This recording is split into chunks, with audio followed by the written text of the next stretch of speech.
Boom! How about this for a Saturday morning conversation? Elijah Bo Barnes has committed to the University of Texas. He spent Friday with his parents in Austin, Texas, where he made it official. Gerry Hamilton alongside as well. Welcome into On Texas Football. Elijah, first of all, from Longhorn Nation, congratulations, buddy. Yes, sir. I appreciate y'all. Well, tell us a little bit about how the day went on Friday, what all went on, what led you to this decision to come back down and visit again on a Friday and end up committing to the Longhorns? Just from last week when I visited up here, my family really enjoyed it up here. And, just talking with them and stuff like that and my pops, he just said everything really just makes sense with Texas. And, I kind of was just thinking about it. And I was just like, oh, yeah, it does make sense. So we came down here today and I told him that I wanted to commit. And it was just heartwarming to me. It's just a change in my life, Yeah, describe the actual how it went down and everything and when you decided to do it, et cetera. Really, when I was heading down here, I was just thinking, I'm really about to do this, this is about to change my life, I met with Coach Sark, first when I entered, he welcomed me with open arms, and I just told him that I wanted to commit to the University of Texas, and I'm ready to work, Hey, Elijah, talk about that. I mean, you have some leadership about you. I've been around you long enough to know that. You have some leadership about you. You have a real maturity about you. Was any part of that, hey, if I know where I'm going to go, it's time for me to commit to the University of Texas and be a leader of this recruiting class in a way? Yes, sir. Really just, bring guys in, the guys that's behind me. And, really just build this up, with the 25 class and, make a playoff run and hopefully make it to the national championship and win it all. Elijah, speaking with Elijah Barnes, a linebacker, Dallas Skyline. Elijah, I've got to ask you, we're watching a little film of you right now. What do you think some of your strengths are? I mean, I can see, you tackle like you hit like a ton of bricks, but what are some of your strengths as a player? And then what do you think some of the things you might need to work on are? My speed is more of my, my strengths, because, I have a natural get off, when I'm on the edge, and when I see ball, I go get ball. So, and the bad things with me is, really just my eye coordination, really just seeing things and really just going, no hesitation, because when I get to this level, I can't hesitate, I got to see it and go. So. Hey, Elijah, we talked about this when you were on the live stream with us Wednesday night. Talk about what Coach Nansen and Coach Sarkisian said they love about you as a prospect, as a linebacker. First of all, my character, the way I carry myself, really, that's the biggest thing, to really just recruiting. And they just love the physicality of me, really just how I play and, my style of play in my game and stuff like that. And Elijah, go ahead, Bobby. No, that's all right. Go ahead, Jerry. So when you committed, who all was in the room? Was it just Sarkisian? Was there other coaches in the room? How did it all happen? It was the whole staff. Coach Nansen, of course, Coach Sark, the recruiting ladies, they was all in there, and my family, was all in that moment. So that's great. Your parents are with you on this trip. What did they have to say about your decision here? Obviously, your dad played college ball, so he's got some perspective in this. What did they have to say to you about this whole situation? I mean, they really just said, "Am I sure? Do I really want to do this?" And I was just like, "Yes, sir." They just said it's my decision. It's up to you. To make the decision. So I make the decision. To come here and change the program and win a national championship. So Elijah, you come from a rare place. There's maybe 50 to 100 prospects in America every year that are recruited to the level you are. In January, Sarkisian, Ryan Day, Mike Norvell. You go down the list. It wasn't just coaches coming to visit you; it was head coaches. So kind of talk about the process, because you come from a different place. Like I said, talk about the process. what you've learned from the process, and what was it that actually put Texas over the top? Man, really just, the culture here. It was just a different type of culture. And I know y'all know coach, my position coach came here, Coach Jenkins, Coach Scott. They came here and they was just telling me, it's a great place down there. You'll love it down there. And they was right about it. Just every time I came, every visit I came on, it's really just got better and better by, every time I came. So, yeah, that's about it, really, with the recruiting thing. Just listen to my coaches, Yeah, have you, Elijah? I've got a couple questions for you. You were mentioning Peter Jenkins, former Longhorn linebacker, Christian Scott, former defensive back for the Longhorns, as well, are now on the Skyline staff. Both from Skyline originally, also, so they're back home as well, working with young people. The question I would ask you is, you look forward 4, 5, 6, 7 years. What are you thinking about studying in school? What do you think you want to be for your career? Obviously, football a big component of that, probably. But what do you want to do in the next 4 or 5 years of your life in school? Try to become that sort of thing. Business management. Get into business and stuff like that. Working with different people. Around the country. Get a lot of opportunities, new opportunities. So. Hey, I got to ask you something. Your father played linebacker, Mike linebacker at New Mexico. So y'all had a lot of talk about linebacker, right? When did you really start to fixate as a linebacker? Because look, there's tape you playing running back, right? You've played. You kind of a jack of all trades, and I mean as a compliment. You could play about anywhere. You could play off the edge. You have the speed to play safety at the high school level. When did you really kind of fixate on linebacker? And talk about your pops. He was a good linebacker, so I know y'all have had conversations. Yeah, I'm gonna just start off, with the linebacker position of mine. I started my sophomore year. I've been playing running back my whole life. Just the transition, it was kind of rough because I didn't really know what I was doing. I was just going out there playing off my athletic ability, really. That aspect. But my pops, he was a great linebacker himself at Dallas Samuel. Everybody says it. Now I believe it. So, but nah, man, he was a great linebacker, coming out of high school, going into New Mexico. And I felt like he could have been an NFL guy, to me. So, hey, so Elijah, I know one thing you've learned, I think, about recruiting so far is players do recruit players, right? Meaning you had to talk to guys at Texas and ask them, hey, what do you think about Texas, right? Did you lean on some players at Texas? Did you ask them about their experience to kind of confirm things you were thinking? Of course. I asked David Bender, a lot, really, because, he's been in the program for a minute now.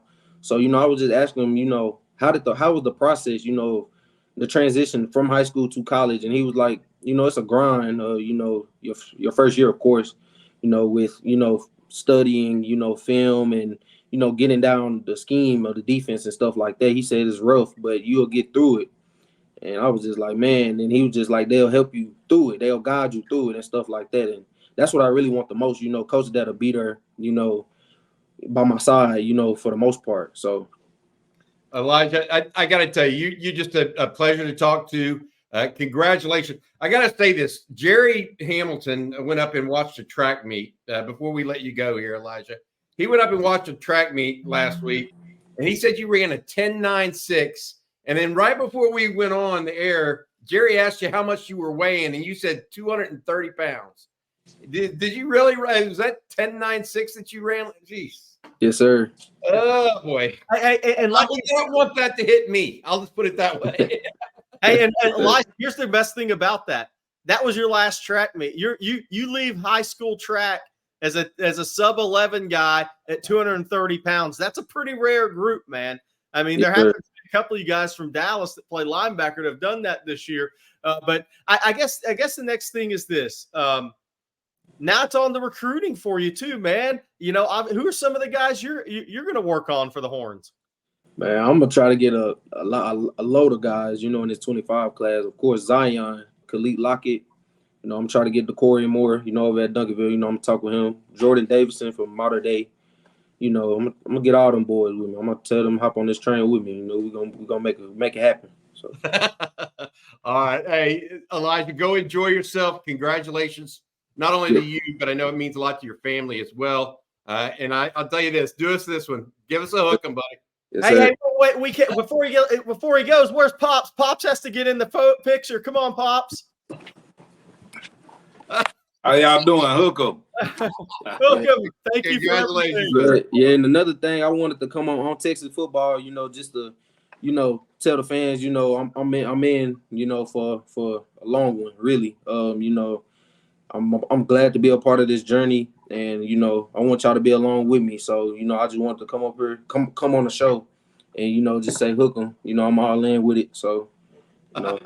All right, buddy, you be good, man. Enjoy yourself, and congratulations. Yes, sir. I appreciate it. Thank you, Elijah. Bo Barnes. Right. Good young man. Good family. Thank you for joining us so much, Elijah. All right, that was a good conversation there with the newest commitment for the Longhorns.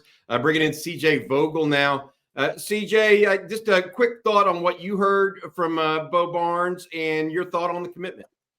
Well, it's a huge commitment, and it's one that I think Texas fans should be over the moon about getting into the Texas class, of course. But you mentioned it, you know, right there, Bobby. Running that 10.96 at 230 pounds. I don't want that hitting me either. And I'm sure there aren't going to be many running backs in the SEC that are going to be, getting up from the ground, feeling too good after a hit like that. But it kind of does build into what Texas is doing right now in their front seven on the 2025 recruiting class right now. Of course, Brandon Brown up front. You have Lance Jackson off the edge. And, of course, now Elijah Bo Barnes in the middle of your defense right now. You have three really, really talented players, all of which are going to be hunted for by SEC schools throughout the remainder of this cycle, already in the fold.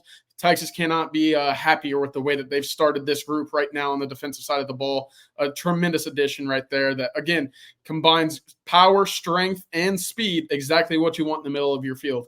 Yeah, really, really heavy hands. That's what I would say. And by the way, it says a lot that this was the Nanson's first commitment at the position at Texas. And it says a lot how much. I mean, I remember last Saturday, April 6th, CJ and I kind of looked at that notebook and said, he's the only guy carrying the notebook out of that visit that day. So you knew exactly where Johnny Nansen stood with Elijah Barnes. All right, Jerry, CJ, you guys are having to go out, and you've got some work ahead of you today. Longhorns hosting another group of prospects on campus. Bo Barnes was in this group a week ago. So was Ricky Stewart. They're both now committed. You know, what does this look like? Because I know April 6th was probably a bigger weekend, but overall there's still some guys coming in, and there's a lot of sophomores and underclassmen coming onto campus as well. Jerry, CJ, whoever wants to take it.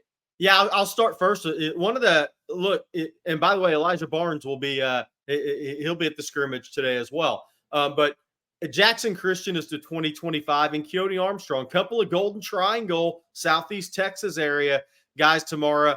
Jackson Christian, the 6'5", 313-pound offensive tackle for Port Neches Groves. That he's going to be more of an interior offensive lineman, I think, to maximize his ability as a guard. Not that he couldn't play some right tackle, but I think he'll transition in the guard. I think A&M and Texas are the two there. That's the two official visits he has lined up. He's been on both campuses in January and this spring. So this will be probably his fifth trip to Texas since Texas offered last year in June, fourth or fifth. I think it's his fifth. So he's been on campus a lot. Keone Armstrong's a little different. He's the 4-star tight end out of Jasper. Probably an A&M lean headed into this week, and he's been on A&M's campus more than he's been on Texas campus. Texas is looking to take two tight ends in this class. Amari Winston, the 4-star out of Calhoun. Georgia's committed. He'll be on campus next week for the spring game. Then it's Keone Armstrong and Nick Townsend out of Decaney, two of the very best in the country. I really believe that, and they're different tight ends. What makes Keone Armstrong different than Winston or Nick Townsend, guys, is he's 6'5", 255. I call him a poor man's Darnell Washington as a compliment because he's just a big athlete at the tight end position. He's not 6'7" like Darnell, but he's a guy that can line up in line and can be devastating in the run game once he maximizes his talent. but he's also athletic. He is not a one-trick pony. He's not just an inline tight end. He can run. You can watch him play basketball. You can watch him play defense at Jasper, and he can play both sides of the ball. He's an athlete that's going to play tight end at the next level. And that recruitment is A&M, Texas, and LSU, maybe sprinkle in a couple others, but it's going to be one of those three. And CJ, a lot of 2026 guys on campus. Yeah, absolutely. And I think Kyle Flood is having a field day, if you will, getting ahead early with the number of guys. Obviously, the big name coming in is Toa Katoa out of Euless Trinity. Listed at 380, doesn't move like he's 380, moves like a guy that's around 330 and still packs that punch. Might actually have a future as an interior guy at the next level, which, again, you don't normally see that weight, that size on the interior, but certainly a guy where you turn the film on and you say, yeah, this guy can really move very well. So for him to get on campus early, of course, starting that relationship with now, some Polynesian guys behind the scenes for the Longhorns here should certainly help in that regard. Felix Oho out of Mansfield, again, another talented big-time prospect out of the DFW area. About this time last year, Jerry, we started looking at the 25 class and started hearing a lot about obviously Michael Fasusi, Lamont Rogers, Ty Haywood, some of the guys that were really starting to separate themselves in that class from the offensive line position. Right now, you're starting to get a good understanding of what the 26 class will entail, of course, with Felix, Toa Katoa, and of course, John Turntine, who we expect to return later in the month for the spring game to Texas. That's, again, your starting point for the DFW spot right now. Kyle Flood on that offensive line has to be very happy right there. Any other big names coming in this weekend that we know of? There's always like last week there was a surprise with Dorian Brew. We always know there's going to be a surprise or two.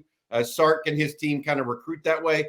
But any other names to be following this weekend and get updates on Texas football whenever they get a chance? Yeah, and to your point, Bobby, there's another OT7 7-on-7 tournament in DFW this weekend. That's what brought in Myron Charles and some of those Florida kids last weekend. So obviously there'll be a few more kids pop up on campus here in the next 24 hours. But look, I'll say this. Will Griffin, the quarterback out of Tampa Jesuit, the 2026 quarterback, Texas has offers out the 2, and they've both been on campus. They had 3. One of those guys, Curtis, committed to Georgia, so he's off the board. But there's 2 then with offers. Troy Hune, who from Mission Hills in San Marcos, California, he was on campus last weekend for a multi-day visit with his father. A couple weeks before that, Dia Bell out of American Heritage Plantation, Florida. And him and his father, Rajah Bell, former NBA defensive specialist and wing player, he was on campus. So the 2 guys they've offered have already been on campus. Will Griffin's been on campus once in January. He's coming back. He is one of the top quarterbacks in the country in that 26 class out of Tampa Jesuit, another Sunshine State guy. Look, he has a big there's a big Florida pool there in the family. He grew up going to Florida games, has face painted. His father went to Florida. So there's a strong Florida pool there with Will Griffin. But Texas likes him enough that he's coming on campus twice. Now, they have not offered him. That's what will be interesting. Does Texas extend another out-of-state quarterback offer as they start to move forward a little bit quicker, I think, with the 26 class than they did with the 25 class, because they have that ability to get more kids on campus. One thing about Steve Sarkisian, I would say, is when it comes to quarterbacks, he's kind of a vaunted quarterback developer. And so he is, if anybody can overcome like long-term ties to another program at any singular position, it might be Sark in quarterback. CJ, you had something? Yeah, real quick, a couple other visitors coming in. Brett Collegier, an offensive lineman at IMG Academy, holds 18 offers coming in to see Kyle Flood and the Longhorns for the first time. Linebacker Tank King out of Port Arthur Memorial as well, received an offer April 8th. Coming to campus right away. This was a guy that we expected to see on campus March 22nd. Now, after the offer has been extended, he is getting back to campus to meet with Johnny Nance and PK and Sarkisian here as well. And then the other one, dipping into 2027, athlete Jaquan Snell at Waxahachie. We talk about, what these spring visits mean for a lot of prospects without offers, getting the chance to meet with the coaching staff and just kind of size them up and get some measurable, shake hands, see how they are as a prospect. Jaquan Snell wouldn't surprise me if he is a guy that leaves Texas with an offer this weekend. All right, guys, y'all are going to be out there from beginning in the morning to the end of the afternoon. There's also a scrimmage tomorrow. We should have some news and notes from that as well. If you need to, or if you want to learn about these guys during the day, Gerry and CJ will be out there covering. Check out ontexasfootball.com. We'll have some premium updates. We'll have some free updates. If you want to become an OTF OG, just sign up for the offer. If you put in the coupon code OTF OG, you get $20 off your annual subscription, just $39.95 at ontexasfootball.com. But make sure you use that code OTFOG, or it's just $5.95 a month. You can cancel anytime. Guys, I do have one last little thought process here. The idea that Texas gets a Bo Barnes, the idea that they're bringing in kind of, it's just, we talked about it for a month and it felt like we said it too much. There's a slow burn going with Texas right now as it relates to recruiting, right? But it's getting to that time where it's getting ready to start catching a wildfire a little bit, because now you've had 2 commitments in a week, both highly sought after guys that the Texas staff clearly pinpointed, right? Are we getting ready to run into the time frame where from here through the end of June, we're going to see a lot of movement in recruiting? Because I felt like last year we didn't see as much as we saw it the Arch Manning year in June, right? But I think this one's feeling more like 2023 than the 2024 class as of right now. I think one of the things, there's a couple things they had Texas, because of the season they had, the win over Alabama, following that up. We talked about it all year last year. Following it up, winning the Big 12, getting to the playoff.